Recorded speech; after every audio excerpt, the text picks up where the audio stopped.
Even with rising prices and stubborn inflation, millions of Americans are gearing up for summer getaways. But before you splurge on that dream trip, let's talk budget. Financial expert Jon Lawton from OpenAir Advisers is here with some easy tips to help you save and still have a great vacation. Thanks so much for joining us this morning. Thanks, Janelle. All right, well, let's start with the basics. What is the smartest way to financially prepare before we book that trip? Yeah, the first thing is just to plan your budget. Whether it's looking for the hotels or the transportation of getting there, start planning your budget and really try to stick to it. Discuss your for my family, we're a family of five. Obviously, I've got to communicate those costs with everyone involved, which is my wife and my kids, to say, this is the type of trip that we're going to be going on, and these are the budget restraints that we have. There's nothing worse than not communicating that and not being able to do something that someone wants to do because of the budget constraint. Okay, so we've set a budget, but as you know, sticking to it can be kind of tough once the vacation vibes start to set in. What are your tips for staying on track? Well, just like, you pre-book your hotel. We were in Wyoming last year. One of the biggest things that my wife wanted to do was to go horseback riding, and we actually pre-booked that. So that was already in the budget. It was something that we had all agreed on. The kids wanted to do it.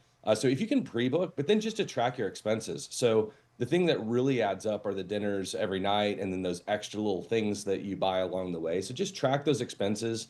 One of the tools is use cash, and when you run out of cash, that's basically it. So that's another way to do it. But just track your expenses. Once you get to that budget for the day, that's your cutoff. That's when you can't spend any more money. Awesome. Great tips there. All right. So are there any money moves that we should be making, once the trip is over, once we get back home?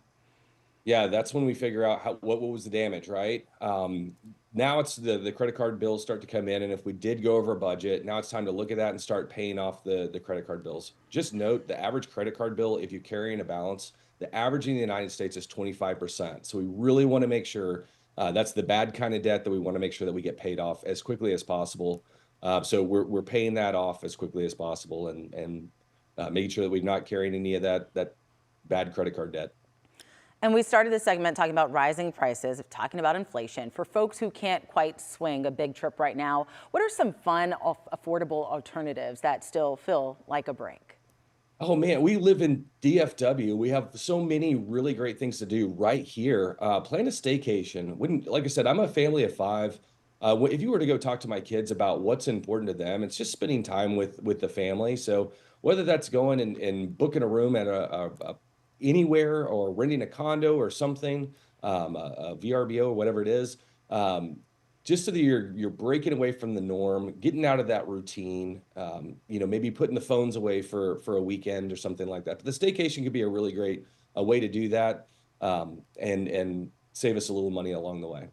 And funny you mentioned that. We just started a series on Daybreak about the best staycations here in DFW. So thanks for that. Again, Jon Lawton with OpenAir Advisers. Thanks so much for being with us this morning.